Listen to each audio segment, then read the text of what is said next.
ज्ञानेश्वर महाराज की जय। ओम नमो ज्ञानेश्वरा, ओम नमो ज्ञानेश्वरा। करुणाकरा दयाळा, करुणाकरा दयाळा। तुमचा अनुग्रह लाधलो, तुमचा अनुग्रह लाधलो। पावन झालो चराचरी, पावन झालो चराचरी। मी कला कुसरी काहीच नेने, मी कला कुसरी काहीच नेने। बोलतो वचने अतिभाविका, बोलतो वचने अतिभाविका। एका जनार्दनी तुमचा दास, एका जनार्दनी तुमचा दास। त्याची आस पुरवावी, त्याची आस पुरवावी। तुमचा अनुग्रह लाधलो, तुमचा अनुग्रह लाधलो। पावन झालो चराचरी, पावन झालो चराचरी। ज्ञानेश्वर महाराज की जय। आजच्या सत्राला आपण प्रारंभ करू। मगाशी बोलल्याप्रमाणे ज्या शांतीच्या प्राप्तीसाठी आपण प्रयत्न करतोय, ठीक आहे, प्रत्येकाची इच्छा काय? शांती मिळवणं, सुख मिळवणं। कुठेतरी फुल स्टॉप असणं, वाक्य पूर्ण कुठे होतं? पूर्ण विराम देतो त्याला फुल स्टॉप इंग्रजीमध्ये म्हटलं होतं, तेव्हा वाक्य पूर्ण होतं। आपल्या प्रत्येकाची धाव त्या पूर्ण विरामासाठी आहे। आता आपण अतृप्त आहोत म्हणून तर वेगवेगळे प्रयत्न करतोय, वेगवेगळ्या गोष्टी करतोय, जे काही मिळवतोय किंवा कुठलेही शिक्षण घेतोय, ज्या काही गोष्टी करतोय, हे न केलं प्रकरण आहे। त्या गोष्टी मागे फक्त आणि फक्त एक कारण आहे की पूर्णत्व पाहिजे आम्हाला, अपूर्णत्व नको। 99 रुपये असले की आपल्याला चैन पडतं का? काय वाटतं? 100 व्हायला पाहिजे। 99 वर काय? पुन्हा 100 झाल्यानंतर तृप्त होते का? नाही होत। 100च्या असं वाटतं मग 1000 व्हायला पाहिजे। 1000 झाले का? 10,000 व्हायला पाहिजे, लाख व्हायला पाहिजे, कोटी व्हायला पाहिजे, अमुक अमुक पार शंख पद्म अशी इथपर्यंत साखळी, खर्व पद्म शंख अशी बरीच साखळी। सांगायचा आहे मुद्दा काय की तृप्ततेसाठी आपण धावतो आहोत। ही फिलॉसॉफी आहे, तत्वज्ञान आहे। त्याला केवळ अध्यात्म किंवा धार्मिक रंग नाहीये, ज्ञानेश्वरी केवळ धार्मिक ग्रंथ नाहीये। आजपर्यंत आपल्या समोर आपण त्याला अभ्यासलेला आणि आपल्यापर्यंत मागच्या पिढीने बहुतांशी पोहोचवलं नाही। बाहेर देशातल्या युनिव्हर्सिटीमध्ये गीता शिकवायला आहे, युरोप कंट्रीमध्ये युनिव्हर्सिटीमध्ये गीता पाठ्यक्रमामध्ये। जसं तुम्ही आता वेगवेगळे फॅकल्टीला जाता, तुम्हाला एखादा विषय असतो, इंजिनिअरिंगला गेले, BBA ला गेले, MBA ला गेले, BCA ला गेले, मेडिकलला कुठल्या लाईनला गेले, शिक्षकीपेक्षा मध्ये गेले, वेगवेगळे टॉपिक असतात ना। तसा पाठ्यक्रमामध्ये फॉरेन कंट्रीमध्ये आपलं दुर्दैव आहे भारतात, आपण जन्माला येऊन की आपल्या शिक्षण पद्धतीत नाही। आता तो वेगळा स्वतंत्र विषय आहे, पण ही ज्ञानेश्वरी म्हणजेच गीता, लक्षात घ्या। ज्ञानेश्वरी म्हणजेच गीता। ज्ञानेश्वरीचं खरं नाव आहे भावार्थ दीपिका। भावार्थ दीपिका ज्ञानेश्वर महाराजांनी, आणि तसंही त्याला काही नाव नाहीये। ज्ञानेश्वर महाराजांनी शेवटी म्हटले, हे धर्मकीर्तन सिद्धी गेले, येथे जिवरले माझे पायीकपण। धर्मकीर्तन म्हटलं त्याला, हे जे आहे ज्ञानेश्वरी धर्मकीर्तन म्हटले गेले, भावार्थ दीपिका असं म्हटलं जातं। तर तो केवळ एक धार्मिक ग्रंथ नाहीये, किंवा एक आध्यात्मिक ग्रंथ नाही म्हणतात त्याला, तो आपल्या जीवनाचं सार सांगणारा ग्रंथ आहे। आपण आपल्या जीवनात कसं जगावं याचं वर्णन म्हणजे गीता आहे। त्याला सावकाश रीतीनं आणि अभ्यासात्मक दृष्टिकोनातून अभ्यासले पाहिजे। केवळ पारायण केलं म्हणजे धार्मिक अवस्था आहे। पारायणमध्ये आपण सप्ताहामध्ये, नाम सप्ताहामध्ये पाहतो, काही पारायण केलं जातं, भाविक असते आपल्या जुन्या पिढीमध्ये सगळ्यांनी, आणि असंही का नसली ती भगवंताच्या मुखातून आलेली आहे। पण केवळ त्याच्यावर थांबून जमणार नाही। वाचली आणि मग आपण म्हटलं वा भगवान का प्रसन्न होत नाही, का अजून प्रकट झाले नाही, मला विमान कसं आलं नाही याला, अशा अपेक्षा ठेवणे या बाष्कळापेक्षा मूर्खपणाच्या त्या। ज्ञानेश्वरीतून आम्हाला आमचं जीवन कळतं, कुठल्या प्रसंगाला आम्ही काय निर्णय घ्यावा असं जेव्हा आम्हाला कळत नाही तेव्हा ज्ञानेश्वरीला विचारायचं, ज्ञानेश्वरी ग्रंथ म्हणजेच गीता म्हणजे ज्ञानेश्वर महाराज. या प्रसंगामध्ये तुम्ही असं राहिलं पाहिजे, समजते. म्हणून ती अभ्यासायची. याच्याकरता आपण प्रत्येक गुरुवारी सत्संग घेतो आहोत. आणि युवकांकरता वयस्कांना सांगितलं तर घर पूर्ण नाही, त्याला काय अर्थ आहे. तुम्ही आवडीने घेताय, चांगलं श्रवण करताय, चांगली गोष्ट आहे. आजच्या सत्राला आपण प्रारंभ करू. मागच्या सत्राच्या वेळेस आपण दुसऱ्या अध्यायातला 14वा श्लोक पाहिजे होता, नाही का? 14 श्लोक पाहिजे होता. इथपर्यंत आलो होतो. भगवंताचा आणि अर्जुनाचा संवाद चाललाय. अर्जुनाला भगवान वेगवेगळ्या रीतीने समजवत आहेत. काय सांगितलं मागच्या श्लोकाच्या? मात्रा स्पर्शास्तु कौंतेय शीतोष्ण सुख दुःखदः आगमापायनो अनित्यांस्तांस तितिक्षस्व भारत. हे कौंतेया. कौंतेय म्हणजे कोण? कौंतेय अर्जुन. कौंतेय किमान कानावर आपल्याला लगेच कळेल. कौंतेय म्हणजे कोणती नाव येते बाबा. कौंतेय म्हणजे कुंतीच्या मुला. कुंतीचा मुलगा अर्जुन. नाही का? मागच्या वेळेस म्हटलं होतं की गीतेमध्ये इतकी बहर केलेली आहे, म्हणजे व्यास महर्षींनी अर्जुनाला कितीतरी नावं लिहिली आहेत. धनुर्धारी, पार्थ, हे काय सारथी, पार्थ सारथी भगवंताला म्हटलं. कौंतेया वेगवेगळी नावं काय म्हटलेली आहेत. हे कौंतेया काय म्हणतात त्या श्लोकातून की तात्पुरती उत्पन्न होणारी आणि यथायोग्य काळी विनाश पावणारी जी सुख दुःख आहेत ती हिवाळा उन्हाळा यांच्याप्रमाणे आहे. हे भरतवंशजा.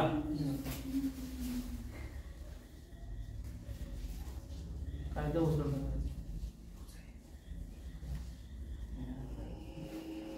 काय नाही करत.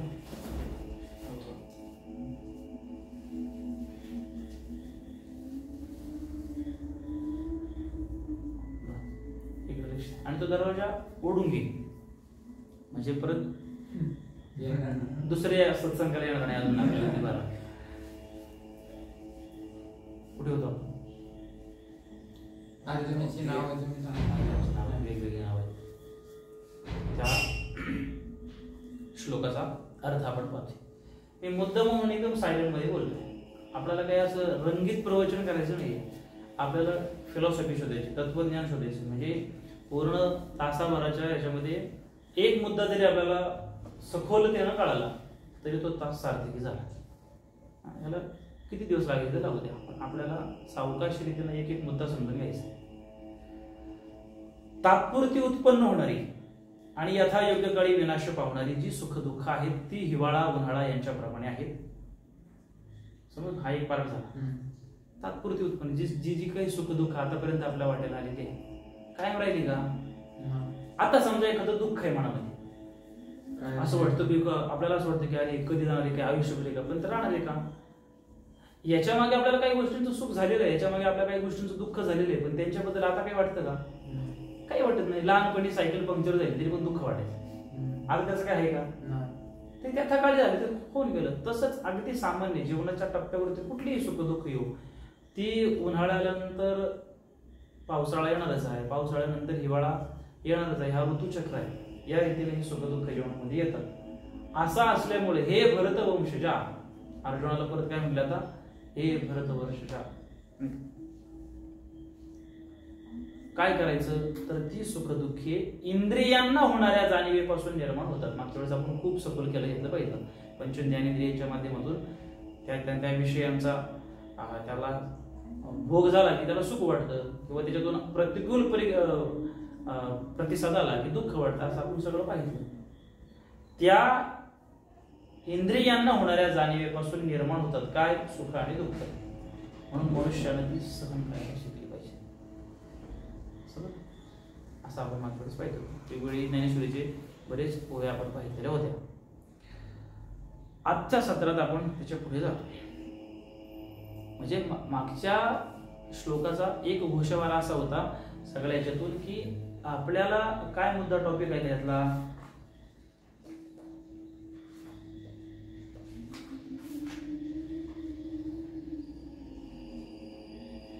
दुसरा अध्याय आहे 14वा श्लोक आहे. जीवनात इन शॉर्ट मध्ये त्याचा पूर्ण सिद्धांत काय आहे की जीवनामध्ये निर्माण होणारी जी सुख दुःख आहेत ती अनित्य आहेत, ती कधीच स्थिर नसतात. ऋतुमान जसा बदलतो तसे त्या रीतीने ती सुद्धा बदलत असतात. आणि ही सर्व सुख दुःखे इंद्रियांच्या अधीनतेमुळे होत असतात. इंद्रियांची विषयांबद्दल असलेली आसक्ती, इंद्रियांची विषयांबद्दल असलेली आसक्ती, आसक्ती म्हणजे काय, म्हणजे पराकोटीचं अट्रॅक्शन. एखादा व्यसनी असतो दारूचा, त्याचं पराकोटीचं अट्रॅक्शन आहे, त्याला बाकी सगळं गौण आहे त्याच्यासमोर, त्याला दुसरे 56 भोग समोर ठेवले, सोनं नाणं पैसा अडका किंवा काय, त्याला ते नकोय, त्याला ते ती मदिरा पाहिजे. संस्कृत मध्ये मदिरा म्हणतात त्याला, सुरा पण म्हणतात बरं का, कापायचा सुरा नाही, ती त्याला हवंय का, त्याच्या जिभेला त्याचं अट्रॅक्शन आहे, त्या चवीचं आहे, त्याच्यातून जी गुंगी येणार आहे, त्या इंद्रियांना त्या विषयाचं आकर्षण आहे, त्या आसक्तीमुळं, त्या इंद्रियांच्या अधीनतेमुळे होते. इंद्रियांची विषयांबद्दल असलेली आसक्ती देह तादात्म्यामुळे जीवास होत असते. आता ती आसक्ती का होती, देह तादात्म्यामुळे. मी म्हणजेच हे शरीर आहे असं जेव्हा जीव मानतो तेव्हा त्या शरीराला सुख देण्याकरता तो प्रत्येक क्रिया करतो, आणि त्याच्यातून ती सवय जडली की सवय जडत जडत ती आसक्ती बनते, मग सुख दुःख होतं. एक सायकल आहे ती जी आहे ती ऋतूप्रमाणे बदलणारी आहे. इन शॉर्ट, मग शहाण्या माणसाने काय केलं पाहिजे, ती जर बदलणारीच आहे तर ती सहन करायला शिकलं पाहिजे. रात्रीनंतर पुन्हा दिवस येणारच आहे, मग दुःखाने भजून जाणार ते अर्थ आहे का, सुख आलं म्हणून हुळून जाणार अर्थ आहे का.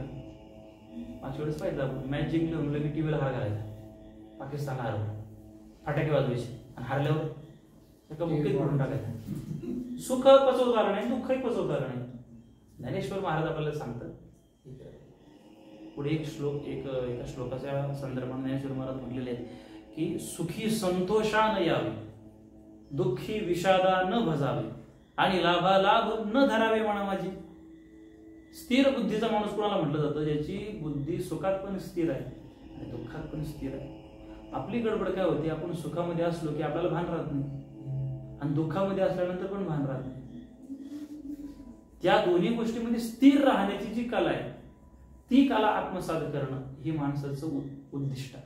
समत्व बोधाला प्राप्त होणं आपल्या चर्चेत पुढे येईल. मोक्ष आणि मृत्यूच्या संबंधाने आता पुढच्या श्लोकामध्ये येईलच, त्यावेळेस आपण ते बोलूया. एकंदरीत हा टॉपिक तर लक्षात आला तुमच्या, जर तुम्ही घरी वाचलेला असेल तर तुम्हाला ते पक्क होईल. तर तुम्ही किती जणांनी वाचले, किती जणांनी वाचलं नाही. पुढे काय आहे, आजचा जो श्लोक आहे 15वा श्लोक आहे. यम हीन व्यथयन्ते ते पुरुषं पुरुषर्षभ समदुःख सुखम धीरम सो अमृतत्वाय कल्पते. गीतेचा श्लोक 15वा. हे पुरुष श्रेष्ठ अर्जुना, पुरुष श्रेष्ठ म्हटले.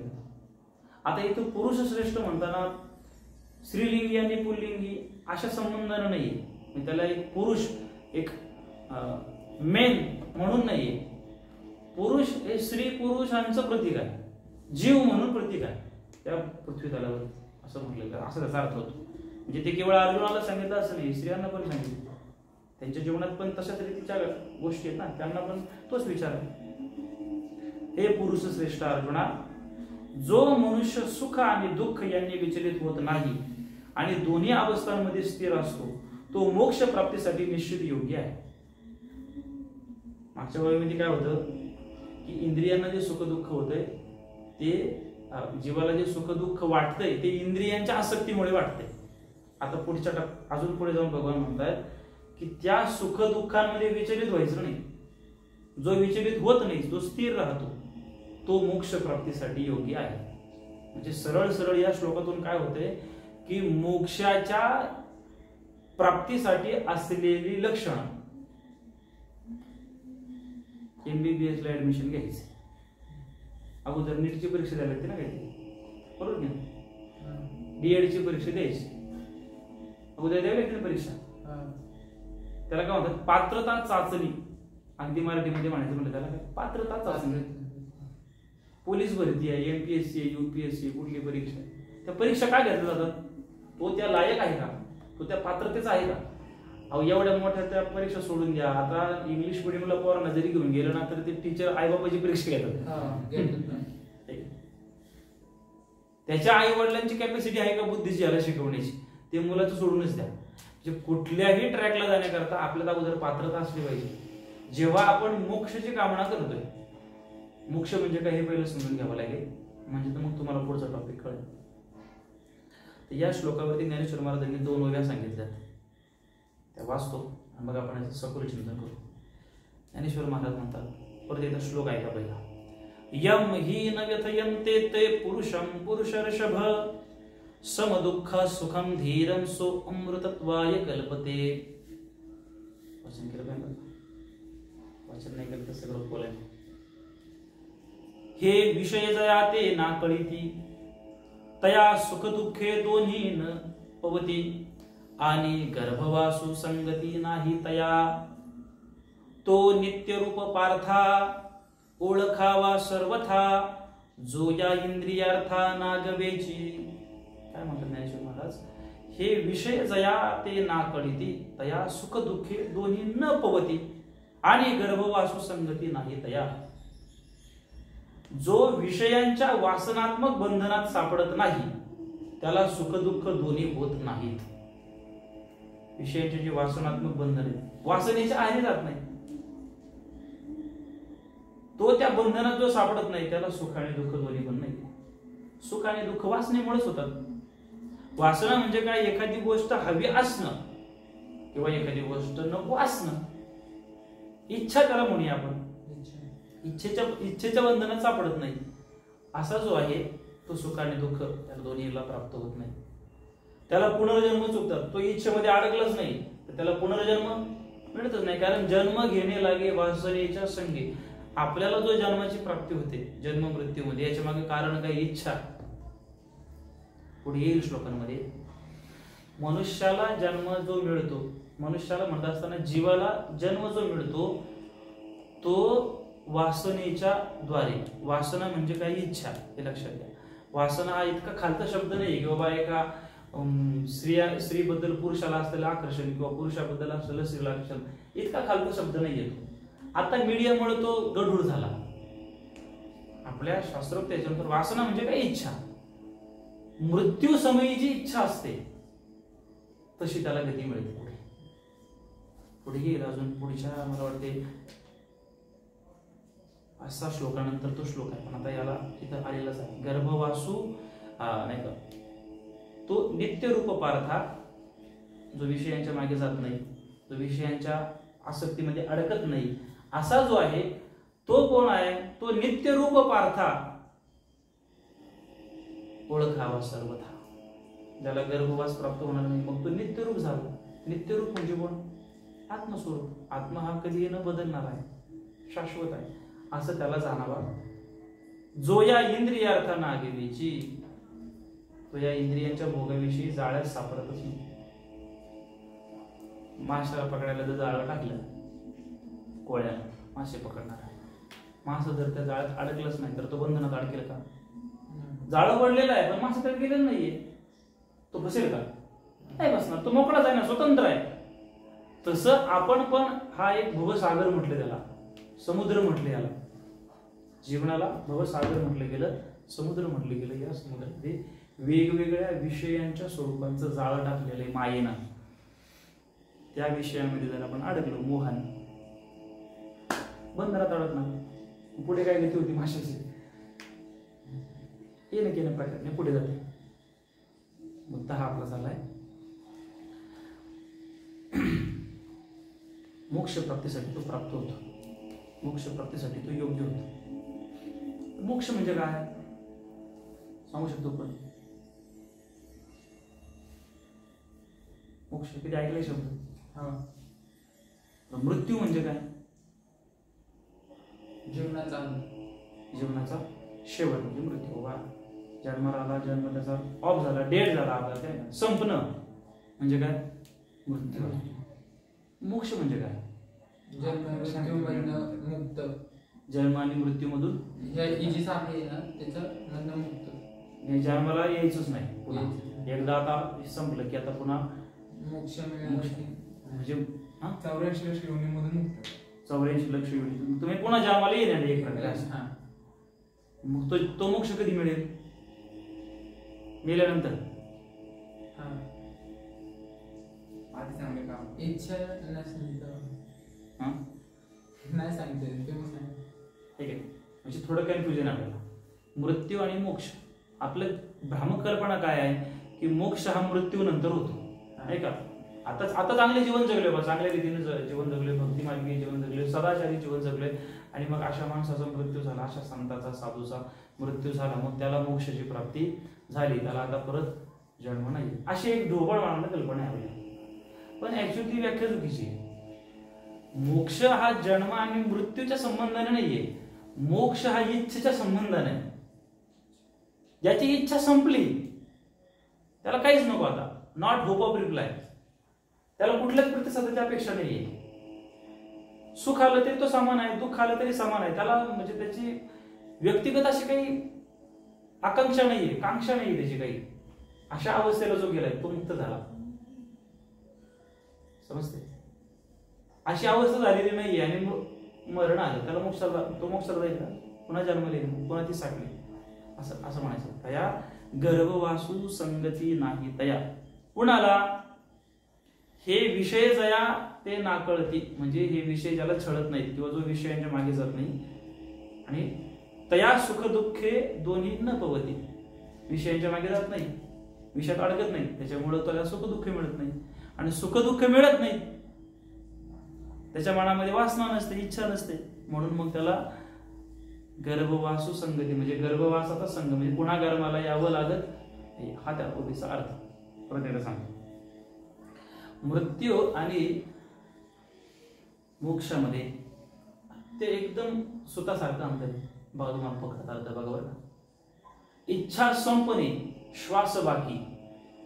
इच्छा संपणे श्वास बाकी याचे नाव मोक्ष असे. श्वास संपणे इच्छा बाकी, श्वास संपणे इच्छा बाकी याचे नाव मृत्यू असे. समजलं का? काय समजलं? काय समजलं तुम्हाला? सांग बरं. श्वास बाकी म्हणजे जीवन बाकी. श्वास म्हणजे जीवन बाकी, जिवंत आहे अजून बाबा नाही का?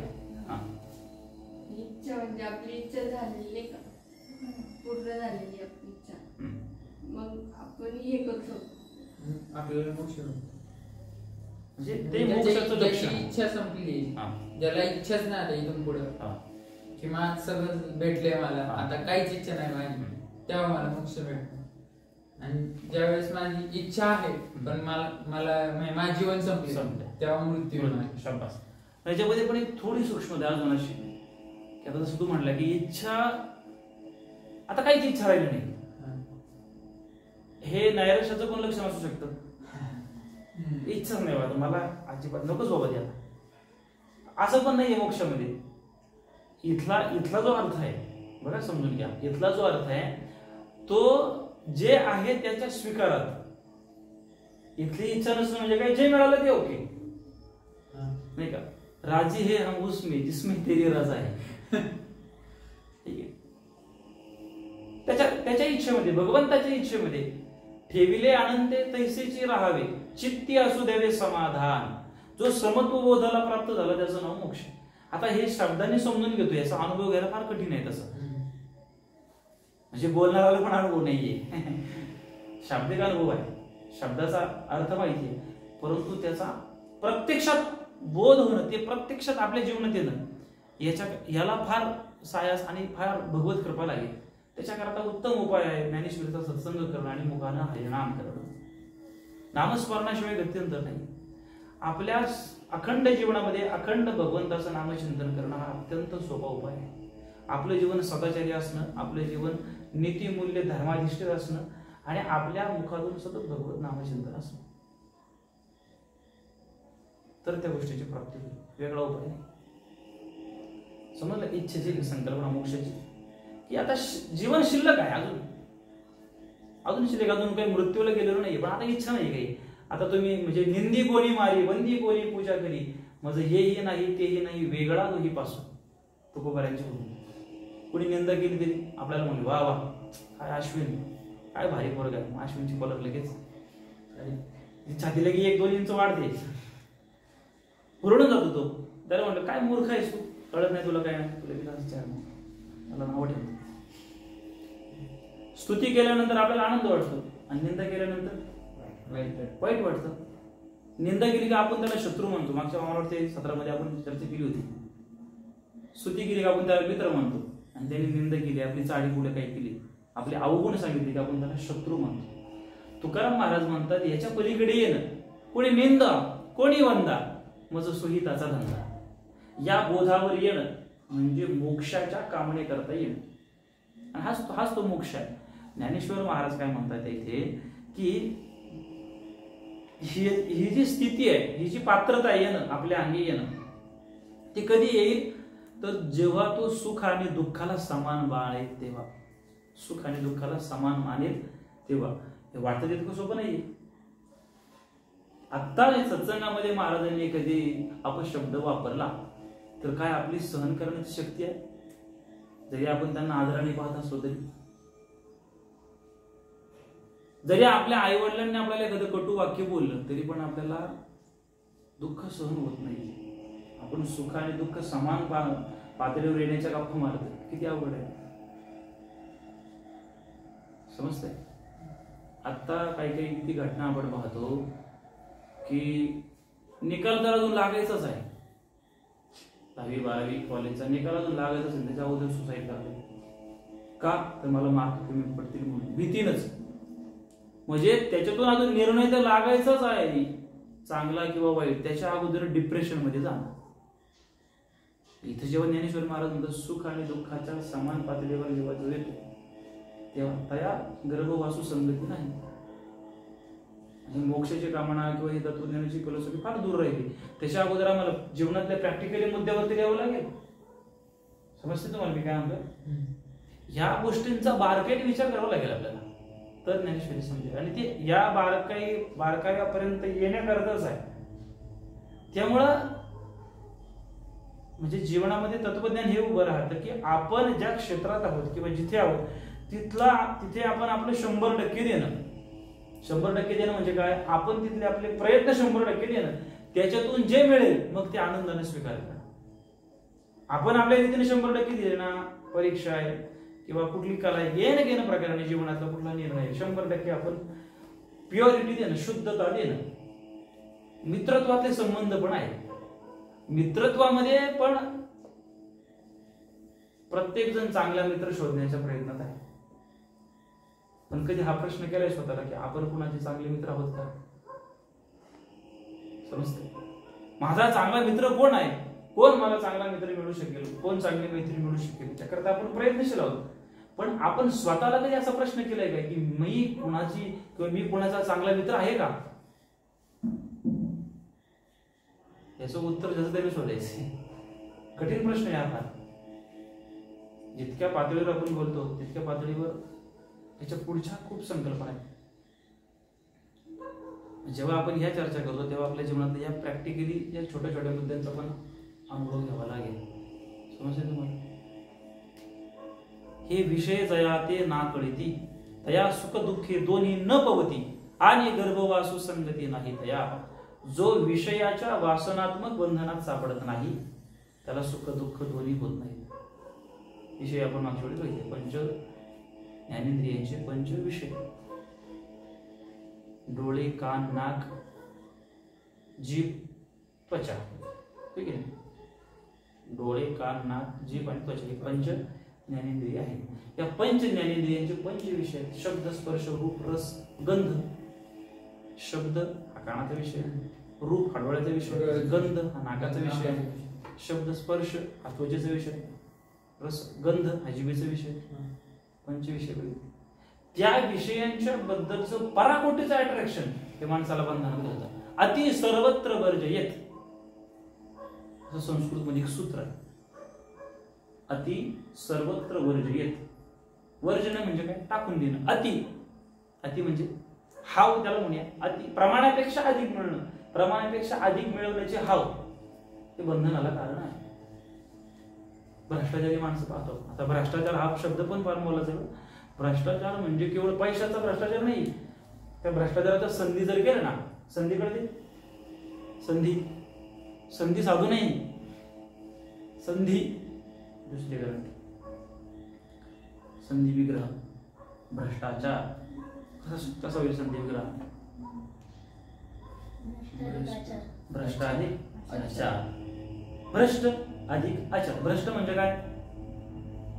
जो नीती धर्म मूल्यांपासून भ्रष्ट झालेला आहे, बाटलेला आहे, त्याला अगदी ग्रामीण भाषेमध्ये बाटलेला, भ्रष्ट झालेला, तो त्याचा रस्ता सोडून चुकलेला, त्याच्या विचारांपासून भरकटलेला. शाबास, अशा रीतीने त्यांनी शोषवलं त्याला. जो भरकटलेला आहे तो त्या सरळ रस्त्यावर नाही. गुगल मॅपला विचारून चालला, पण त्या गुगल मॅपनेच रस्ता चुकवला. हा गुगल मॅपचा भ्रष्टाचार आहे. भ्रष्ट आचार म्हणजे काय? जीवनाची वागणूक, जीवन जगण्याची पद्धती. भ्रष्टाचार केवळ पैशापाशी नाही. समजतं? आपल्या जीवनात ज्या ठिकाणी आपण आहोत त्या ठिकाणाला अनुरूप असलेला व्यवहार आपल्याकडनं होत नसेल तर त्याला भ्रष्टाचार म्हटलं जातं. तुम्ही विद्यार्थी आहात, विद्यार्थ्याचं आचरण काय आहे? फर्स्ट प्रायोरिटी काय त्याची? की तो ज्या ठिकाणी जे शिक्षण घेतोय त्या शिक्षणामध्ये त्याने अधिकाधिक गुणवत्ता प्राप्त करणं. मार्क म्हणत नाही, गुणवत्ता प्राप्त करणं हे त्याचं काय आहे? प्रमुख आचरण आहे. ब्रह्मचारी धर्म घोकावी अक्षरे, असा तुकाराम महाराजांचा हा त्याचा धर्म आहे, त्याचा तो आचार आहे. त्या आचरणामध्ये जर तो त्या ठिकाणी अभ्यास करत नसेल, वेगळ्याच कुठल्या तरी गोष्टींच्या मागे जात असेल, वेगळ्याच गोष्टींसाठी त्याचा वेळ खर्च करत असेल, तर तो कोण आहे? तिथला भ्रष्टाचारी आहे. समजतंय? एखादा खेळाडू आहे, त्यांनी मॅच फिक्सिंग केली, भ्रष्टाचारी झाला तो. त्याचं कर्तव्य काय? त्याचा आचार काय? की त्याच्या टीमला जिंकवणं. शत्रू टीम म्हणजे शत्रू म्हणताना प्रतिस्पर्धी टीम ही कोणी असो, कुठल्या प्रलोभनाला बळी न पडता आपण आपल्या टीम करता खेळ. त्याच ठिकाणी जर त्यानं दुसऱ्यांचं ऐकून गेलं तो भ्रष्टाचारी ठरतो. समज भ्रष्टाचारी संकल्पना. आपला मुद्दा काय चालला होता? अति सर्वत्र वर्जित. लक्ष ठेवा, विचारांच्या लहरीवरती आपण बसत बसत आपले नाव कुठे जाईल आपल्याला कळणार नाही. अति सर्वत्र वर्जित. आसक्तीच्या संबंधाने आपण बोलत होतो. आसक्ती का होते? हाव, पाहिजे मला, अजून पाहिजे, अधिक पाहिजे, हेच पाहिजे, हीच पाहिजे. समजून घ्या पुढे, हे तुमच्यासाठी फार महत्वाचं. या गोष्टींवरती आज कोण बोलत नाही. आता जी फसगत आहे मुला मुलींची या गोष्टींमुळे, ज्ञानेश्वरी आपल्याला तिथं सावध करते. मला फार काही सोपं बोलता नाही या गोष्टी, परंतु हा जीवनाचा टप्पा आहे. याच ठिकाणी आपल्याला ज्ञानेश्वरी सहाय्य करते. याच ठिकाणी ज्ञानेश्वर महाराज आपल्याला तारतात, आपल्याला आपल्या जीवनाची दिशा देते. स्वामी विवेकानंदांनी एक प्रश्न केला, विष म्हणजे काय? कोण उत्तर देईल? विष, पॉइझन. वाचलंय की नाही कधी? बघितलं की नाही? टीव्ही मध्ये पिक्चर मध्ये बघितले ना खूप वेळा. विष शब्द माहिती, अर्थ माहिती. साप, सापाला काय असतं? विंचवाला, मुंगीला पण असतं काही प्रमाणात, डासाला पण असतं, वेगवेगळ्या जीवजंतूंना असतं. सामान्य अर्थाने विष म्हणजे काय आपल्या डोळ्यासमोर येतं तेच येतं की नाही? आता अर्थात तुम्ही जास्त फार श्रवण केलेलं नाही त्याच्यामुळे शब्द तुम्हाला पटकन समजत नाहीये. पण आता हा सफलातला गुगली वाक्य हे विष म्हणजे काय? स्वामी विवेकानंदांना प्रश्न केला. आपण असं तर म्हटलं असतं सापाचं जे विष असतं ते विष, किंवा ज्यानं मनुष्याचा मृत्यू होतो, ज्यानं मनुष्याला हानी होते ते म्हणजे काय? विष. असा अर्थ सांगाल की नाही तुम्ही? स्वामी विवेकानंदांनी दिलेले उत्तर फार वेगळं होतं. ते म्हटले कुठलीही गोष्ट अति झाली, अति म्हणजे विष. कुठलीही गोष्ट अति असेल की विष. भोजन अति झालं विषच आहे ना ते. पचन नाही होणार म्हणजे काय झालं? शरीराला अपाय होणार म्हणजे अति झालं. झोप अति झाली म्हणजे काय झालं, विषद झालं. अजिबातच झोप नाही झाली, विषद आहे ना. खूप बडबड केली, विषद आहे ते. पुढची माणसं तुमच्या गांभीर्याने लक्ष देणार नाही, अगदीच गप्प बसला. त्याला त्याचं प्रेझेंटेशनच करतात, विषय आहे त्यासाठी. समजते तुम्हाला विद्यार्थी? मी थोडे थोडे तुम्हाला उदाहरण देते फक्त, याच्यातून खूप तुम्ही समजून घेणे गरजेचं आहे. अति सर्वत्र वर्जयेत. ज्याला विषापासून वाचायचे त्याने अति प्रमाणात असावं, सगळं काही प्रमाणात. म्हणजे आपला आहार विहार, खाणं पिणं, अभ्यास, खेळ वगैरे सगळ्या गोष्टींचे नियोजन लावता आलं पाहिजे. खूप पैसा असला तो पण घातकी, अजिबातच नसला तो पण घातकी. मध्यम स्थिती फार महत्वाची आहे. गाडीला 160चा स्पीड आहे, काय काय 180 पर्यंत स्पीड मीटर, म्हणून 180 ला पळवायचे का? झिरोचा पण स्पीड आहे म्हणून झिरोला पळवायचे का? योग्य प्रवास करायचा आहे तर काय करावं लागेल आपल्याला? मध्ये गाठावं लागेल. 60, 70, 80, क्वचित प्रसंगी 80च्या वरती 90, क्वचित प्रसंगी इमर्जन्सी दिले. शहाण्या माणसाने काय केलं पाहिजे? मध्यम टप्प्यात चाललं पाहिजे. एक्सप्रेस हायवेला 6 लेन आहे. श्रीधर उठला म्हणला या 6 लेन आहेत ना, माझी आता इच्छा आहे प्रत्येक मिनिटाला मी लाईन चेंज करणार, मला काय बाकीच्यांचं कर्तव्य नाही. त्याने गाडी घेतली, सुद्धा निघाला, या लेन त्या लेन जाईल का आपल्यामध्ये यापर्यंत जाईल का? तिथे नियम पाळावा लागेल, मध्ये गाठावं लागेल, कुठल्या लेनला किती स्पीड ठेवलेलं आहे त्यानुसार मला जावं लागेल. अन्यथा सरकार पोलीस दंड मारेल किंवा आपला अपघात होईल. समजून घ्यायला तुम्हाला काय सांगते? अति सर्वत्र वर्जयेत.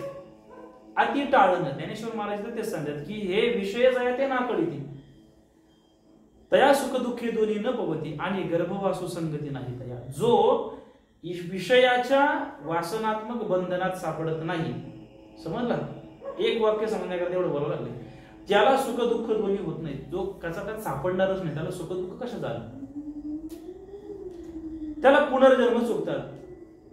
जो विषय वासनांच्या संबंधात अडकत नाही त्याला पुनर्जन्म चुकतो, म्हणजेच मोक्ष. पुनर्जन्म न येणं म्हणजेच मोक्ष आहे ना. त्याला पुनर्जन्म चुकतात म्हणून गर्भवास आणि गती घडत नाही. पुनर्जन्म नाही मिळाला म्हणजे गर्भवास नाही. गर्भवास म्हणजे आईच्या पोटात 9 महिने राहणं. काही एसी रूम असते, सगळे गादी वगैरे पोटामध्ये अशा असते का? सगळं मलमूत्र, किड्या, वेगवेगळे जीवजंतू त्या जीवाला टोचतात, असं एवढं दुःख गर्भवासातलं. आपण आता विसरलोय, आपल्याला माहित नाही, पण त्यावेळेस होतं तेव्हा ते दुःख होतं. साधू संतांनी त्याचं वर्णन केलं. शंकराचार्यांनी वर्णन केलंय की पुनरपि जन्म पुनरपि मरणम पुनरपि जननी जठरे शयनम यह संसारे खलु दुस्तारे कृपया पारे पाहि मुरारे भज गोविंदम भज गोविंदम. त्या जन्म मरणाच्या साखळीतून जर तुम्हाला बाहेर पडायचं असेल, भज गोविंदम भज गोविंदम, गोविंदाचं भजन करा. आता भजन करायचं म्हणजे काय करायचं? आता परत आपलं तत्वज्ञान थोडं बाजूला आहे. टाळ मृदंग पाक वाजविना घ्यायचं, मग भज गोविंदम करायचं बसायचं, असं करायचं का? भजनाची संकल्पना ऐकली नसेल कधी. आपल्या डोळ्यासमोर भजन करणं म्हणजे काय? आता आपण वारकरी पंथातून जातो, बाबा सुंदर नको पाहता म्हणजे तुम्हाला डोबळ अभंग माहिती आहेत. खूप अभंगांची गाथा गाथा ठेवते. 4,4,500 तुकोबारांच्या गाथा आहेत आपल्याकडे. किती संतांचे अनेक अभंग आहेत. मग त्या अभंगांचं गायन करणं म्हणजे भजन असंच आहे ना आपल्याकडे. पण इथं जे अपेक्षित आहे भजन, भज गोविंदम, गोविंदाचं भजन करणं म्हणजे भगवंताचं नामस्मरण करणंच. लक्षात आहे, भगवंताचं नामस्मरण करणंच. पण खऱ्या अर्थानं भजन तेव्हाच म्हटलं जाईल जेव्हा भगवंताच्या विचारानुसार आपण जाऊ, ते भगवंताचं भजन आहे. त्याचं नाव घेणं आणि त्याच्या विचारानुसार चाललं हे भजन आहे ना. नाही तर रामकृष्ण हरी मुखाला चाललंय, मुंह में राम बगल में छुरी, जमेल का भजन? ते मुखानं राम राम म्हणतोय आणि करताना आपण कपट कृत्य करतोय, वाईट कृत्य करतोय, तर ते भजन फळाला येईल का? त्याला भजन म्हणता येईल का? म्हणजे सदाचार पण महत्वाचा आहे ना. आणि सदाचार कळेल कुठनं? सद्ग्रंथातून. गीता म्हणजे भगवंताचे विचार आहेत ना गीता, तेच विचार ज्ञानेश्वर महाराज आपल्याला सांगतात ना. म्हणून गर्भवासू संगती नाही तया. जो सुख दुःख त्याला विषयांच्या आसक्तीत अडकत नाही, त्याला सुख दुःख नाही, आणि मग ते सुख दुःख नसल्यामुळे त्याला पुनर्जन्म नाही. म्हणून त्याला गर्भवास पण नाही, आणि गर्भवास नाही म्हणून त्याची गती अधोगती पण नाही. जन्माला आल्यानंतर माणसाची एकतर गती होते किंवा अधोगती होते. गती म्हणजे वरच्या स्तराला जाणं, अधोगती म्हणजे अध म्हणजे खाली, अधपतन ऐकता का नाही? अध म्हणजे खाली, ऊर्ध्व म्हणजे वरती, ऊर्ध्वगमन वरती जाणे, अधपतन खाली जाणे. मनुष्य जन्माला आला पण माणूस म्हणून जगलाच नाही, तर ते त्याचं काय आलं? अधपतन झालं. मनुष्य जन्माला आला परंतु इतके सुंदर विचारानं जगला की लोक त्याला देव माणूस म्हणायला लागले. म्हणतो की नाही, काय देवासारखा जाऊन आला म्हणून. म्हणजे काय आला? देव माणूस आपण म्हणतो म्हणजे काय? त्याच्यामध्ये दैवी गुण आले. दैवी गुण पुढे आहेत 26 गुण दैवी गुण सांगितले. पुढे आपल्याला मला वाटते 6व्या 8व्या काही राज्यामध्ये आहेत. फार आपल्या जीवनाला कलाटणी देणारे. एका ओळीवर बोलतोय आपण अजून 9,000 ज्ञानेश्वरीची कशी समजेल? माझ्यासारख्या मरतुकड्याकडनं काय समजून घ्यायची? ज्ञानेश्वर महाराजांची कृपा व्हायची त्याला. मग त्याला गर्भवासाची संगती नाही, त्याची गती पण नाही, अधोगती पण नाही. मग तो समत्व झाला गेला काय? सुख दुःखे समीकृत्वा लाभा लाभो जया जयो. सुख आलं तरी पण स्थिर, दुःख आलं तरी पण स्थिर, कोणी वाईट म्हणलं तरी पण स्थिर, कोणी पुरस्कार केला ठीक आहे, कोणी नावं ठेवली हरकत नाही, फार डोक्यात गुण नसले ठीक, भगवंताचा प्रसाद. आणि कोणी वाईट टाकलं ठीक आहे, भगवंताचा प्रसाद. अशा बोधाला जाणं म्हणजे मोक्ष, म्हणजेच इच्छेच्या पलीकडे जाणं. आता हे जे डिप्रेशन फ्रस्ट्रेशन येतं, डिप्रेशन म्हणजे काय? तणाव, बरोबर. डिप्रेस दाबणे, ताण येतो की नाही माणसावर. स्प्रिंग असते, स्प्रिंग त्या शब्दांचा पण अर्थ लक्षात. स्प्रिंग असते, स्प्रिंगचं एक स्पेसिफिक तिचं म्हणजे स्वरूप आहे. तिला तेवढ्या त्या ह्याच्यात असेल तर ती फ्लेक्झिबल राहते. तिला जर फार दाबली तर ती जितके दाबतो त्याच्यात दुप्पट प्रेस करते बाहेर येण्यासाठी. जितके आपण त्याला दाबू तितकं ती बाहेर परत तिच्या मूळ स्वरूपात येण्याकरता काय करते? प्रेस करते. त्याला ताण म्हणतात. माणूस जो डिप्रेशन मध्ये होतो त्याचं कारण काय? त्याचा मूळ स्वभाव जो आहे तो आनंद स्वरूप आहे, सच्चिदानंद स्वरूप आहे आपलं स्वरूप. त्या आपण जे सुखाची कामना करतो ना याचं कारण काय? कारण आपलं ते मूळ स्वरूप आहे. आता वेगवेगळ्या विषयांनी वेगवेगळ्या इच्छेने आपल्याला दाबलंय पक्क, आणि त्या दबावामध्ये आपल्या अंतरात्म्याची इच्छा काय होते की मला नकोय, मला याच्यातून मुक्त व्हायचंय. मग आपल्या मनाची बुद्धीची घुसमट चालली इंद्रियांची, त्या ताण, तो जो ताण आहे त्याला डिप्रेशन म्हणतात. एखादी मनासारखी गोष्ट घडत नाहीये, पण ती चांगली आहे का वाईट आहे याचा निर्णय घेण्याकरता बुद्धी परिपक्व नाहीये. ती मन आणि इंद्रियांच्या मागे जाऊन वेगळं विपरीत काहीतरी करते, आणि त्यावेळेस बुद्धीचं आणि मनाचं युद्ध होतं. ते जे युद्ध आहे म्हणजे डिप्रेशन. आपल्याला आपल्या जीवनाचा निर्णय घेता येत नाही, समजते? ते डिप्रेशन. फ्रस्ट्रेशन म्हणजे काय? डिप्रेशन, तणाव आणि नैराश्य. फ्रस्ट्रेशन म्हणजे नैराश्य ना. मला इंग्लिश फार जमत नाही बरं का, थोडं जमत. तोच अर्थ आहे त्याचा. नैराश्य म्हणजे काय? मग जसं तू म्हणलं की नाही, मग आता मला इच्छाच नाही, नको. नकारात्मक दृष्टिकोनातून नकोय, म्हणजे त्याची आपली क्षमता आहे तरी पण आपल्याला मन आता तयार नाही, बुद्धी तयार नाही.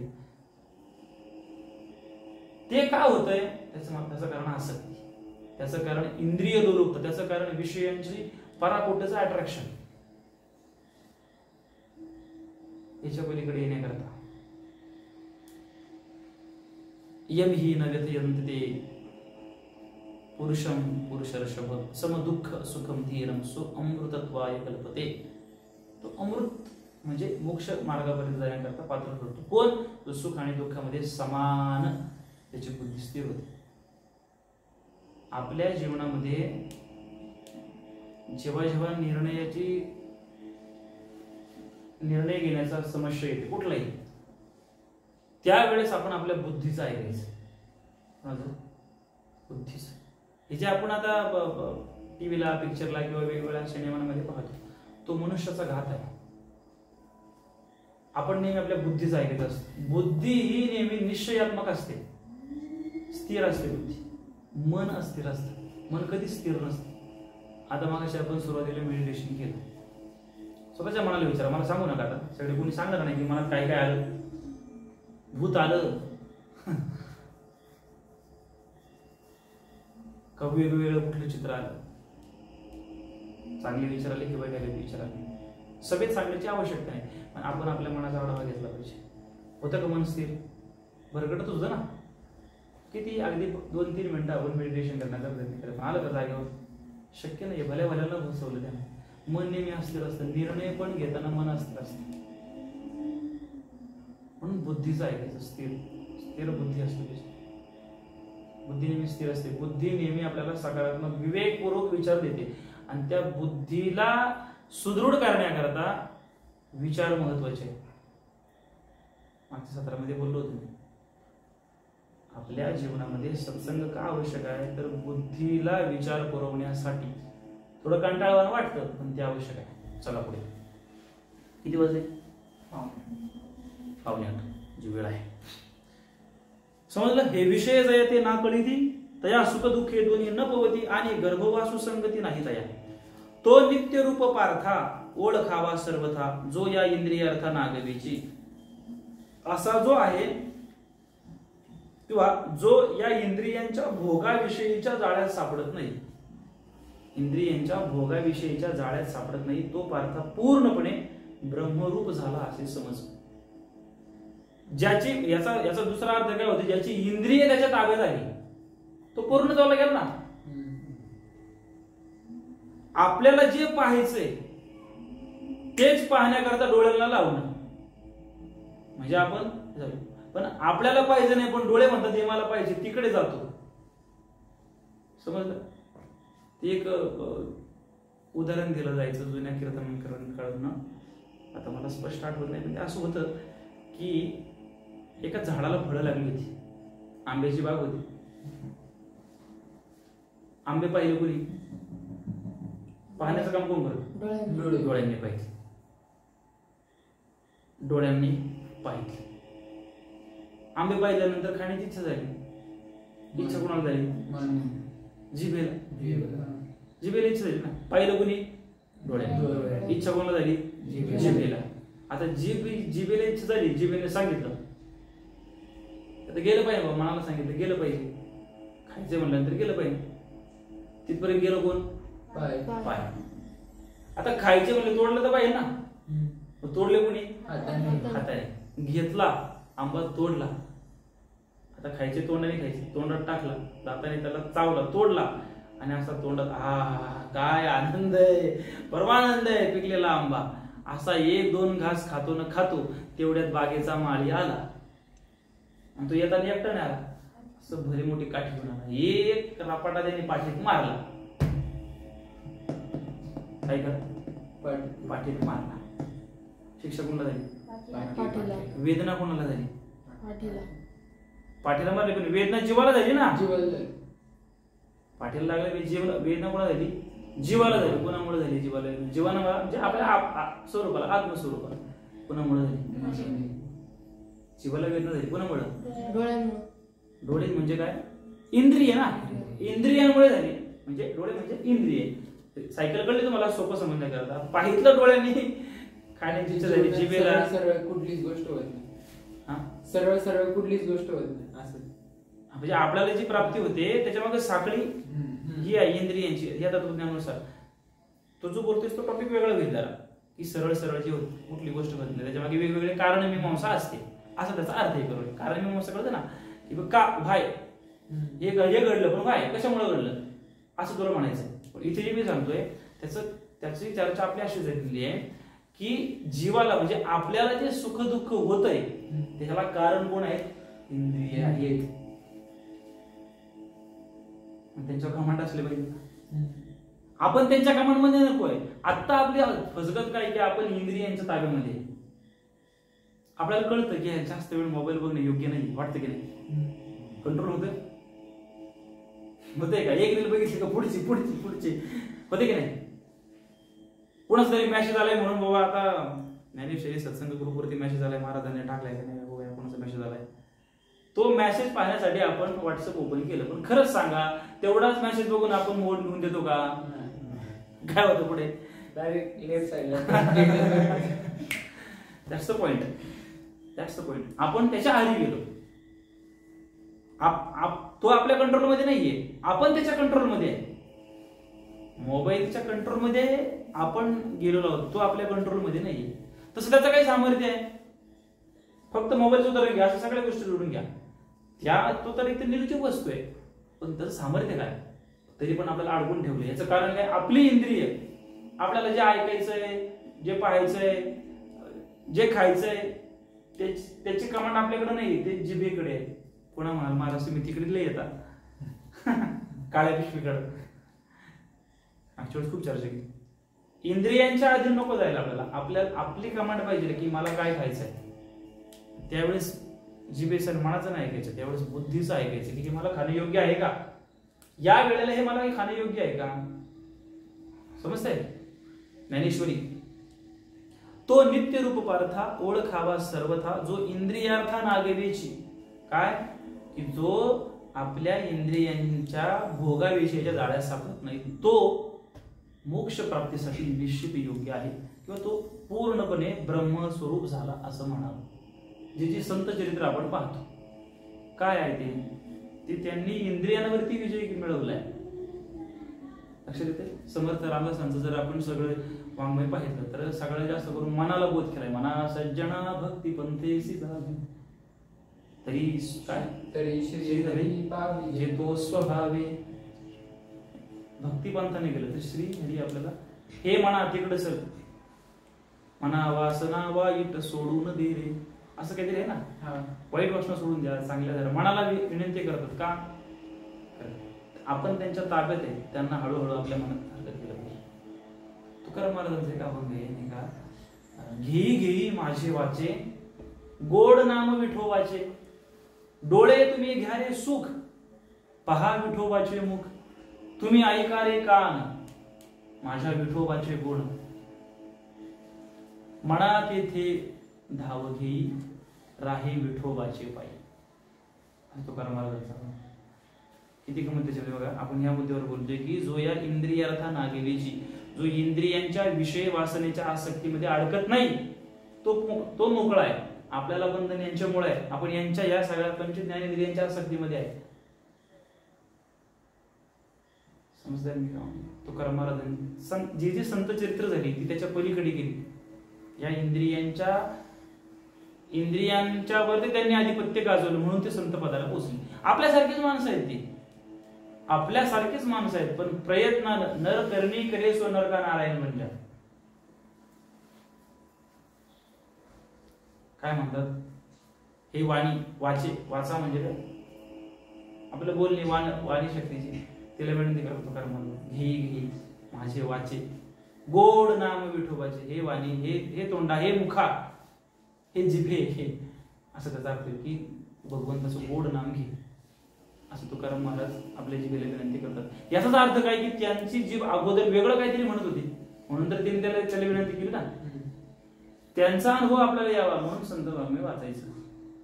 आपण म्हणतो कधी आपल्या जिभेला असं वाणीला नामस्मरण करा बाबा, हे वाणी काय ते त्यांची किंवा नवीन आलेली हिंदी गाणी म्हणण्याचा अर्थ आहे. तो वेळ जो वेगळे शब्द आपल्या मुखातून येण्यापेक्षा जर आपण हरिस्मरण केलं तर ते कल्याणच आहे. हा त्याचा अर्थ.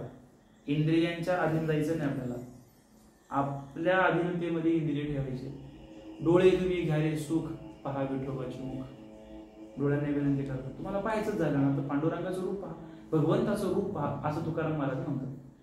असं आपण कधी आपल्या डोळ्यांना म्हटलंय का? आपण आपल्या डोळ्यांना कधी म्हटलंय? आपले डोळ्यांची इच्छा काय? नटीला पाहावं. आपली इच्छा आहे चांगलं काहीतरी पाहावं. डोळ्यांची इच्छा आहे वेगळं काहीतरी पाहावं, विपरीत पाहावं. आपण आपल्या डोळ्यांवरती गांधीजींची 3 मागणं माहितीये का? काय? बुरा मत देखो और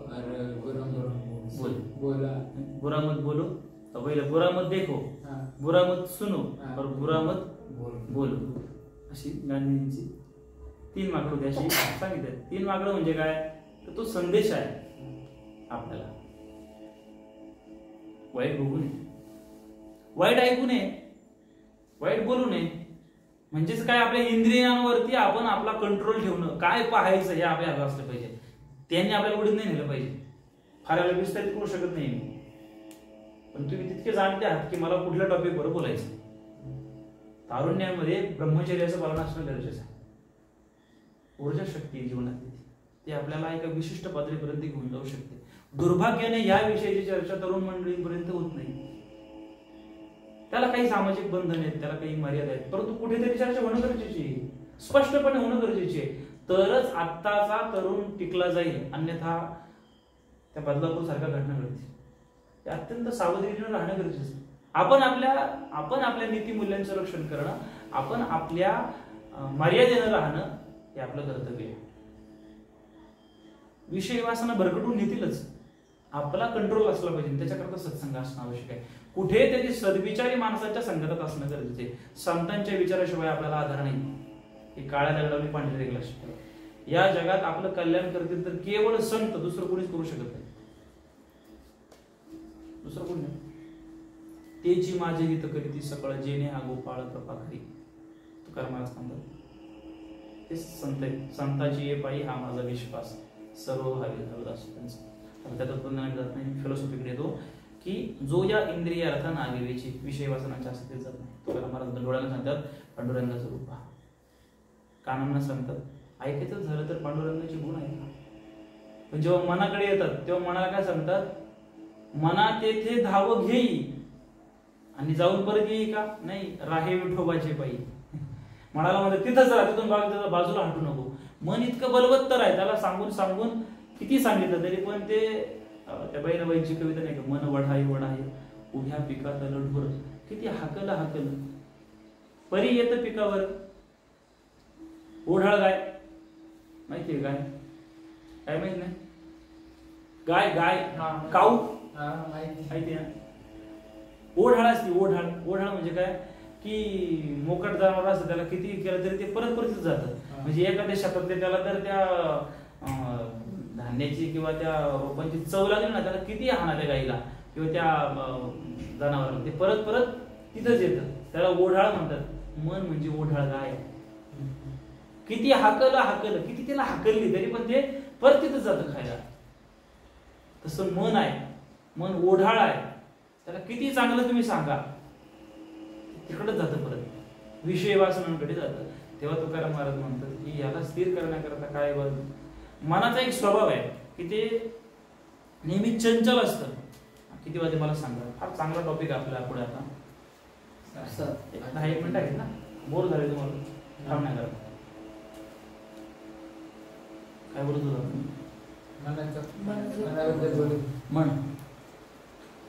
मन वढाई. तुकाराम महाराज म्हणतात मनाला की तू पांडुरंगाच्या चरणावर जाऊन थांब. आता पांडुरंग भगवंत हा जेव्हा भक्ती मार्गाची जेव्हा मी चर्चा करतोय ना, तेव्हा तो भक्तीतला एक टप्पा आहे. मनाला काहीतरी साधन पाहिजे ना, ते साधनच नसेल तर त्याला म्हणतो ना कुठे. तो एक टप्पा आहे. पांडुरंग काय फक्त विठ्ठल काय पंढरपुरात नाहीये, तो सर्वत्र आहे. आपल्या चांगल्या आचरणात पांडुरंगच आहेत की. गीता कोणी सांगितली, त्यानंच सांगितली ना कृष्णानं. तो कृष्ण म्हणजेच पांडुरंग आहे, दुसरा कोण आहे. द्वारकेहून आला बायकोच्या शोधासाठी, रुसून आली रुक्मिणी. त्याची हिस्ट्री सांगेल कथा, तेव्हा भक्ती चर्चा होईल. तेव्हा मुद्दा हा चाललाय. मनाचा विषय, मनाचा स्वभाव असा आहे की ते नेहमी चंचल असतं, एका ठिकाणी स्थिर नसतं. ते काय चंचल असतं माहिती आहे, माणसाचा एक मानवी स्वभाव आहे. पहिले बारकाईने बसून ध्यान करायचं आपण आपल्या विचारांमध्ये. मनाला किंबहुना मनुष्याला म्हणजेच मनाला काय असतं, त्याला नेहमी एक्स्ट्रा पाहिजे असतं. त्याची ओढ प्लस मध्ये जास्त आहे, मायनस मध्ये नाही. त्याला अधिक पाहिजे, अधिक, थोडा और. हिंदी चित्रपट होता एक, थोडा है थोडे की जरूरत है. थोडा आहे पण अजून थोडीशी आवश्यकता आहे. मनाला नेहमी प्लस, अधिक पाहिजे, अधिक पाहिजे. जी काही कुठली गोष्ट असो अधिक पाहिजे. मग अशी म्हटलं 99 असेल तर त्याची इच्छा काय असते, 100 झाले की 1000 व्हावे, 2000 व्हावे, पुढे पुढे वाढत जावे. तृप्तता नाहीये. तुकाराम महाराजांनी काय युक्ती केली, मना तेथे धाव घे, धावत जा, पळत जा, राहे विठोबाच्या पायी, तिथून परत येऊ नको. मग मनाला जर आपल्याला शांत करायचं असेल, मन नेहमी एका सुखापेक्षा अधिक सुखाकडे मार्गस्थ होत, अधिक जात. वेगवेगळ्या विषयांचा उपभोग घेतात. ते तृप्तता आहे का? एखाद्याला खूप गुलाबजामुन आवडतात, खूप त्याने एक दिवस इतके खाल्ले अर्धी बाजरी संपवली, तरी तृप्त झालं कधी? त्या क्षणापर्यंत झालं, पण परत दुसऱ्या दिवशी खाणार होतो, जाती त्याची इच्छा. मन नेहमी अधिक कडे जात. मग भक्ती मार्ग आपल्याला एक व्यवस्था उभी करून देतो. मनाचा स्वभाव आहे ना, मग मनाला असं सुख दाखवा, मनाला तुम्ही असं सुख दाखवा की मन तिथून हटणार नाही. मग ते सुख कुठलं आहे? तर ते सुख एकच आहे, भगवंताची भक्ती. ती कधी न मिटणारी आहे. सांसारिक जी सुख आहेत, प्रापंचातली जी सुख आहेत, ती कधी ना कधी माणसाला कमी करत, म्हणजे वाटते नकोच बाबा आता. पण ते सुख असं आहे की ते अधिक वाढत जातं. तुम्हाला कदाचित विज्ञानामध्ये एक प्रयोग होता का, घटत्या सीमांत उपयोगितेचा सिद्धांत, असंच नाव येतं ना, घटत्या सीमांत उपयोगितेचा सिद्धांत. बरोबर 8वीला काहीतरी होता, मला असं वाटतं 8वीला होतं का तुम्हाला? का नाही, पूर्वीच्या मागच्या सिलेबस मध्ये असेल कदाचित. 8वी 9वीलाच दरम्यान होतं. काय होता त्याचा प्रयोग? असा होता, मराठी मीडियमला कोण होतं? एक. बाकी तुम्ही इंग्लिश मिडियमला शिकले का? सेम पहिलीपासून होती. पाचवी. तू? पूर्ण इंग्लिश, पूर्ण इंग्रजीच आहे. तू? त्याच्यामुळे तुम्हाला मराठीची म्हणजे थोडीशी, मला असं नाही, तुमच्या चेहऱ्याकडे पाहिलं की मला जाणवते की तो शब्द परिपूर्ण तुमच्या आतमध्ये उतरत नाही, म्हणून मला त्याला 4-5 वळसे घालून मला परत तो शब्द सांगायला लागतोय. हरकत नाही, त्यानं माझं पण अभ्यास होते. कुठला म्हणलं मी सिद्धांत? घटत्या सीमांत उपयोगितेचा सिद्धांत. त्याचा प्रयोग होता, प्रयोग आणि निष्कर्ष असायचा. पहिला प्रयोग सांगायचा आणि मग त्याचा निष्कर्ष नोंदवायचा. काय तिथून तुम्हाला कळालं? आता समजा हा सत्संग आहे आपला, हा प्रयोग आहे, याच्यातून आपल्याला बोध काय मिळाला तो निष्कर्ष आहे. सिद्धांत काय त्याचा, त्यातून काय मिळालं तिकडे लक्ष द्या. प्रयोग असा होता त्याचा, घट्ट उपयोग सिद्धांत. एक माणूस दिवसभर असा उन्हातानात काम करत होता, दुपारची वेळ, खूप तसं चालण्याचं काम होतं, शेतामध्ये काहीतरी असं नांगरत होता, भर ऊन असं पडलेलं आहे आणि खूप ते काम करता तो थकला. पटकन तहान लागली म्हणून तो पुन्हा आपला घराकडे आला. आल्यानंतर त्यांनी पटकन फॅन लावला. घरातल्याने त्यांना थंडगार पाण्याचा ग्लास आणून दिला. तो त्यानं घटाघट पिला. पुन्हा मला पाणी पाहिजे.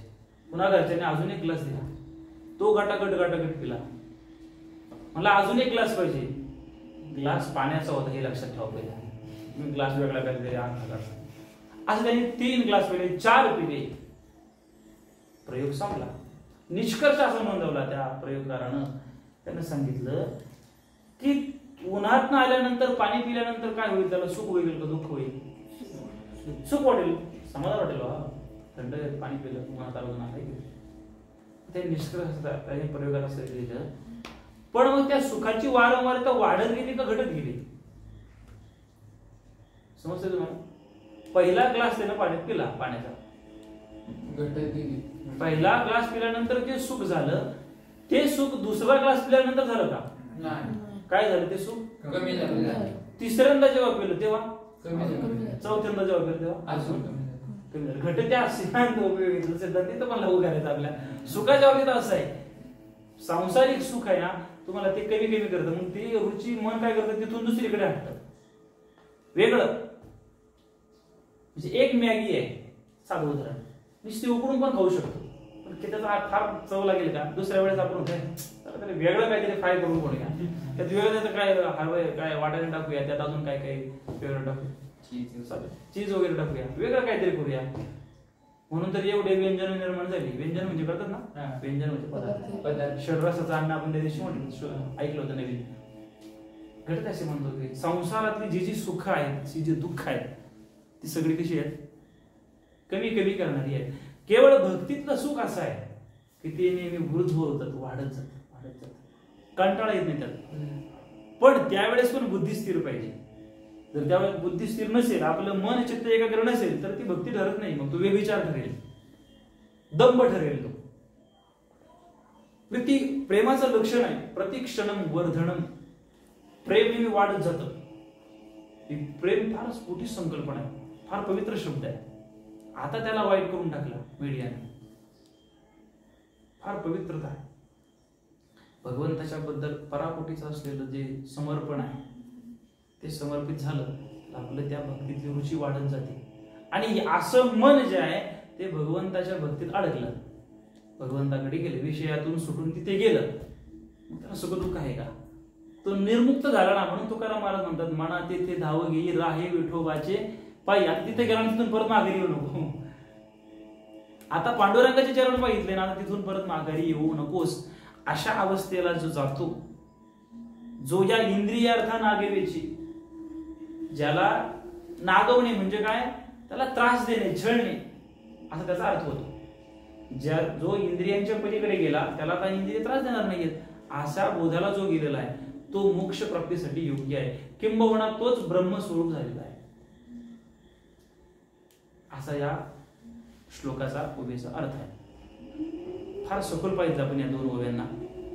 हे विषय जे ते नाकडी ती तया सुखदुःखे दोन्ही न पवती, आणि गर्भवासू संगती नाही तया. तो नित्यरूप पार्था ओळखावा सर्वथा, जो या इंद्रियार्थ नागवेश. हे स्वरूपांना पाहिजे. 8 वाजले असतील मला असं वाटतं. आज आपण थांबू. तर गोषवारा याचा असा आहे. गोषवारा म्हणजे काय, घागर मी सागर इतक्या या तासाभराचं मंथन काय. तर आपल्या जीवनामध्ये आपण इंद्रियांच्या मागे जाता का? आता हे बोलणं सोपं आहे, करणं फार कठीण. आपण रोज सांगतो, रोज ठरवतोच की नाही बाबा उद्या सकाळपासून व्यायामाला सुरुवात करायची. प्रत्येक 1 तारखेला 1 जानेवारीला संकल्प असतो की नाही. दरवर्षी प्रत्येक बड्डेला संकल्प असतो आपल्याकडे. बस आता जिम एके जिम, आता मृदंग एके मृदंग, आता काय 2 तास आपण 4 तास उठत नाही. रोज संकल्प करतो, पण थोडा वेळ घातला का लगेच मग लहर येते. चला थोडं 10 मिनिटं जरा डोळका मारू. वेगवेगळे संकल्प करतो का, इंद्रियांच्या अधीनतेमुळे आपली फसवत होते. म्हणून याचा गोषवारा असा आहे की आपण आपल्या बुद्धीला तयार करणं, बुद्धीला शुद्ध बनवणं आणि त्याच्या आधारे आपलं जीवन विकासाच्या मार्गाकडे जाणं, वैचारिक दृष्टिकोनातून.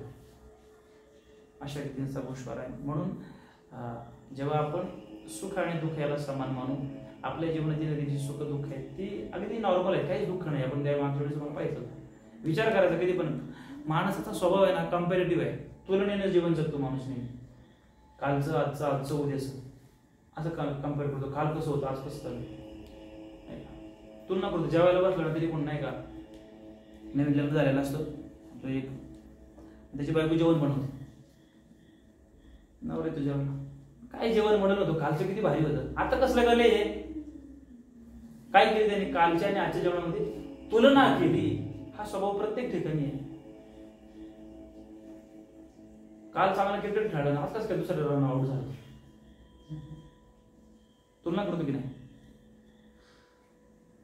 मग आपण नेहमी आपल्याकडे काय आहे याचा विचार करायचा, काय नाही याचा विचार नाही करायचा. जेव्हा जेव्हा आपल्याला कुठल्या गोष्टीची कमतरता वाटेल, दुःख येईल, त्यावेळेस हा विचार करायचा की जे नाही ना त्याचा विचार करू आपण, नंतर करू, पण आता काय त्याचा विचार करू. तुम्ही यादी काढली ना त्यावेळेस असं वाटेल की अरे जगातले सगळ्यात श्रीमंत आपण आहे. त्या अलेक्झांडर शेक्सपियरचं वाक्य तुम्हाला आमच्या वेळेस सांगितलं तुम्ही, काय का लक्षात. त्याचं वाक्य असं होतं की माझ्या पायात बूट नसल्याचं दुःख मला तिथपर्यंतच होतं जोपर्यंत मी पाय नसलेला माणूस. जगामध्ये आपल्याला किती किती दिलंय ईश्वरानं, सुंदर शरीर दिले, हात पाय डोळे नाक तिथे दिले. कुठल्या गोष्टीसाठी दुःख मानायचं आपण. हे डिप्रेशन मधून फ्रस्ट्रेशन मधून बाहेर येण्याची उत्तर ज्ञानेश्वरी देते. सुख दुःखे समे कृत्वा, सुखी संतोषानं यावे, दुःखी विषादा न आणि लाभाला न धरावे. लाभ होते हानी होती चालत राहणे, सदैव सैनिका पुढे चालावे. हे त्याचा गोषवारा. हा बी पॉझिटिव्ह एनर्जी आपल्याला ज्ञानेश्वरीतून मिळते की सुख दुःखांमध्ये आपण समान राहिलं पाहिजे, आपण आपलं सदाचाराने जीवन जगलं पाहिजे, भगवंताचं नामचिंतन करत आपलं जीवन जगलं पाहिजे, भक्तियोग आपल्या जीवनात असला पाहिजे, सतत मुखाला भगवंताचं नामचिंतन.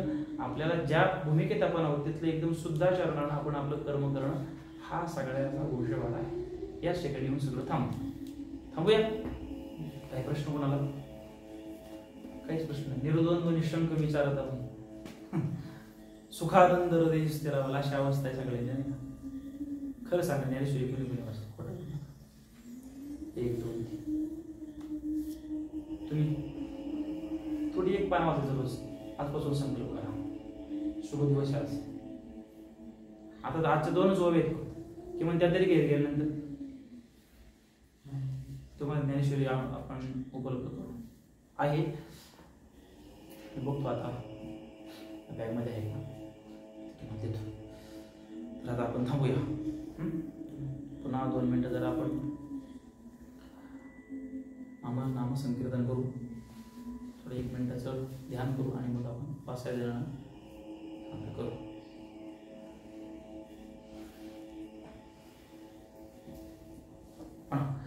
रघुपती राघव राजा राम पतित पावन सीताराम.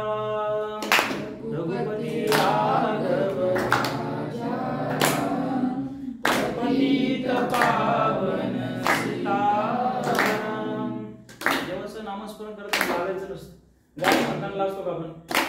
देवाचं नाव घेताना करायचं. माझा आवाज कसा आहे, स्वर कसा आहे, दुसऱ्याला काय वाटत विसरून जा असं समजा की तो कोणीच नाही, एकटेच आहोत. रघुपती राघव राजा राम पतित पावन सीताराम. रघुपती राघव राजा राम पतित पावन सीताराम. सीताराम सीताराम भज मन प्यारे सीताराम. सीताराम सीताराम भज मन प्यारे सीताराम. रघुपती राघव राजा राम पतित पावन सीताराम. रघुपती राघव राजा राम पतित पावन सीताराम. राजाधिराज रामचंद्र भगवान की जय. ज्ञानेश्वर महाराज की जय. मोठ्या प्रेमानं पसायदान म्हणायचं आणि पसायदान वाचा घरी म्हणजे त्याचा शुद्ध उच्चार होईल. बरेच जण आता विश्वासमके म्हणतात. विश्वास नाही, विश्वात्मके देवे.